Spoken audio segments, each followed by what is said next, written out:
What's going on, everybody? I'm AnimusJ and welcome to a Minecraft tutorial on honey. That's right, we have bees now in Minecraft pre-release 1.15 and it's given us bees, it's given us honey. So we don't have a whole lot of things so far because it is the first snapshot, but we do have bees, we do have honey, we do have honeycomb.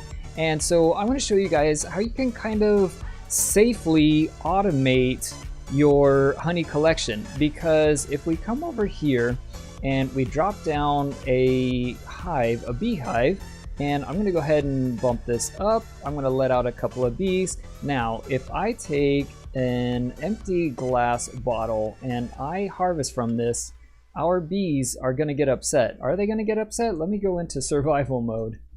Okay, let's try this again. So if I put down a bee and I take a little bit of honey, yeah, you can see they are quite upset with me. Now, it seems to have a range factor because those two right next to the hive are upset, whereas these other bees further away are not. But obviously, we want to be able to get the honey without upsetting these guys. So, and if I destroy this thing, it's going to upset them too. Yeah, now we got a couple more that are upset. So what you're going to want to do in order to build this farm in kind of the safest manner possible, once you find a bee nest, which is what this is, even though we're all kind of accustomed to calling it a beehive, it is a bee nest here in Minecraft.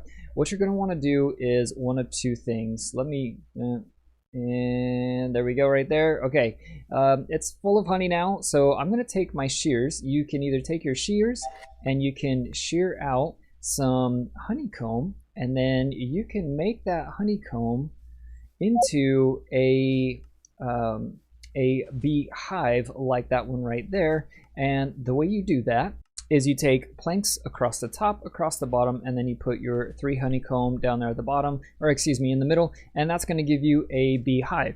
Now you can either do that, or if you have a silk touch axe, which I now have, you can break that hive and it will drop. But not only will it drop, it'll drop with the bees inside that were already in there. And then you can take that and you can make that a part of your farm, or you can just use the beehive that you can craft.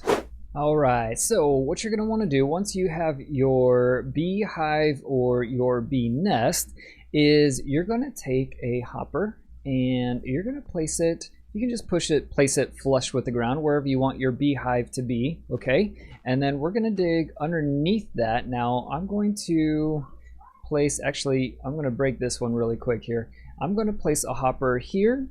I'm gonna put one into that and then that one pointing down. Okay, so now if I drop anything into there, it's gonna end up here. And what I'm gonna do is I'm just gonna take this out a couple more blocks. There we go. And then I'm just going to cover that back up and I'm going to leave it out to there. Okay. And what I'm going to do is I'm going to, from here, I'm going to come out 1, 2, and place a block, or excuse me, place glass. 1, 2, place my glass. And then I'm just going to do that in a square all the way around. And this is what is going to contain our bees. Now I'm going to build this too high because the bees, they do like a little bit of room to buzz around in. And once you've completely enclosed it in, you can go ahead and take your beehive or your bee nest, whatever it is that you're using, you can put it over that hopper. After placing your bee nest down or your beehive, you're going to take a dispenser and you're going to put it behind but facing into your bee nest, okay? The only thing you need to make sure is that your dispenser is not over top of your hopper line. Go ahead and take a repeater, face it into your dispenser. And then what you're going to do is you're going to take a block that can conduct redstone and you're going to put it down right behind that repeater. Go ahead and place another repeater there. And then we're going to close this. Well, you can leave it open for the time being just because it's only you. And then what you're going to do is this dispenser is going to be full of glass bottles. You don't have to fill it all the way if you don't want to. If you don't have enough, that's fine, as long as you have some in there. But I'll tell you, it does help if you have every spot filled, not just with one like this, but with quite a few, preferably with full stacks. And I'll show you the reason why that makes a difference later on. Next, what you're going to do is go ahead and populate all your empty spots with flowers. for your bees. And then what you're going to do is the fun part. If you don't have bees already from using Silk Touch on a bee nest or a bee hive, if you need to go get bees out in the wild, what you can do is you can grab some leads and you can actually leash all of your bees, and then they will come along with you and you can just pull them into your little habitat.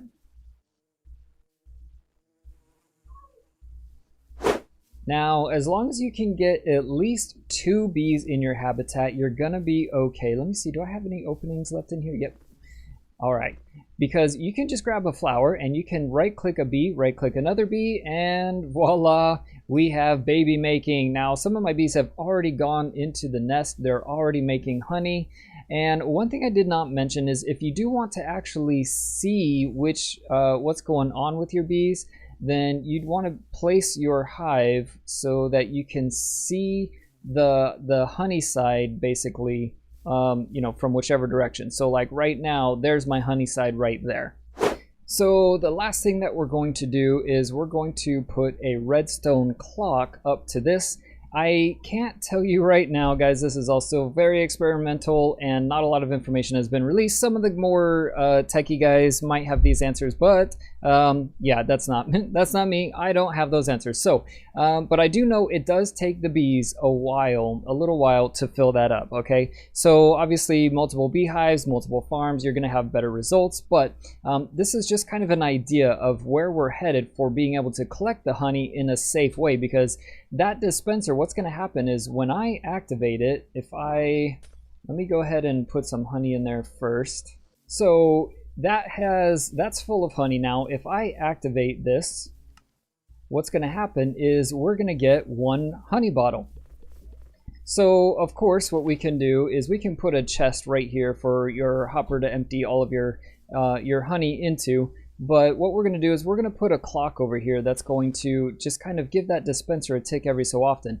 But you can see we collected the honey and the bees aren't upset, and that's because it happened from a dispenser rather than from me manually doing it. So go ahead and take a hopper, and what you're going to do is you're going to put two hoppers facing into each other, just like so, okay? And then behind those, we're going to do comparators, all right, facing away from it. And then up on ground level, we're going to do redstone spots like so. Take a piston, sticky piston, and face it in towards your hoppers on each side, and then go ahead and put a block of redstone on top of one of the hoppers. Now what you're going to do is you're going to take about, I don't know, I guess we'll just do a stack for right now. A stack. I almost typed a stack like it's going to give me a stack. No, it doesn't work that way. Okay, I'm just going to put a stack in there for right now. Now what's going to happen is after that stack transfers, this redstone block is going to move to here. That's going to tick my redstone, it's going to tick my dispenser, and then it's actually going to stay active until it goes back. So it's going to actually be double the amount of time, because until this block moves back and then moves back again, it's not going to tick that, which should be fine, because even at that, I don't think it's going to quite be ready. But right there, it absolutely was. It gave us yet another honey bottle. So that is a way that we can start collecting honey automatically and safely without getting stung. Okay, so let's talk about why it matters to have the entire dispenser full of glass bottles versus not having it entirely full. And the reason for that, if we come over here and we look at the functionality of a dispenser with a water bucket, okay, I can turn this on and it dispenses my water and my bucket stays inside. Now if I turn this off again, my bucket's still inside with the water, okay? It does not spit the bucket out with the water, rather it takes the water and it stays inside of the dispenser. So it's sort of the same thing, except we have a small technicality where if I do this, so if I go ahead and fill this with honey, okay, my hopper is empty and my dispenser has 1 stack of glass bottles, and I'm gonna go ahead and take the honey out, okay? Now my hopper is still empty. If I look at my dispenser, look at this. We have 1 honey bottle, okay? So what has happened is it's absorbed the honey and it's gone back into the dispenser. But if this is full like this, what's going to happen is, oops, let me go ahead and fill it up. Okay, so still in the same scenario here. Oh, actually, we did get another bottle of honey out of that. And that's because it had a place to come back to. It spit the empty one out and it took it back in. So let me go ahead and put, there we go. Now we've got a couple of them in each spot. And if I do this, there we go. Look at that. The honey bottle actually came down into the hopper. Now, if you don't have enough glass in order to fill up this entire thing, then that's okay, because what's going to happen is over time, the entire dispenser will fill with honey. If I just grab a couple of these really quick. So what's going to happen now is when I activate this dispenser, you can see we have all honey bottles, and then we have our partial stack of empty glass bottles. So it's going to, the redstone tank is going to take one random spot inside of here, and it's going to try to use it. So if it tries to use this one, what it's actually going to do is it's just going to spit it out, and then the hopper is going to catch it. If it uses this one, then it's going to get another honey bottle, but the honey bottle won't be able to come back into the dispenser, so it'll just stay in the beehive slot, except it's going to get absorbed by the hopper. So if we do that, and we can see that it took that one, but down here now, there it is. Now if we do it again, we can see this time it took the bottom one, and we have yet another honey bottle. And so it doesn't matter which slot it takes from, it's still going to try it, okay? But the thing is, when we're on such a slow timer, we really want it to work every single time, because we don't want to wait and miss an opportunity for harvesting extra honey. So if you're able to craft up enough glass bottles to be able to fill every spot with several, then that's going to do better in the long run, because that guarantees that every single time the honey bottle is not going to be able to come back in to your dispenser, and it's always going to go into your hopper. So that's it for this tutorial, you guys. Hopefully you like that. It is very primitive. We don't know a whole lot of information at this time, at least I certainly don't. But that is the beginnings of how we're going to be able to automate gathering honey from the bees. Now, what are we going to do with that honey other than drink it? Well, I don't really know yet, but hopefully we're going to find out soon. So if you liked this video, then do hit that like button. And if you did, and if you enjoyed it, then please make sure to subscribe. But that's it, guys. I'm AnimusJ, and I'll see you next time.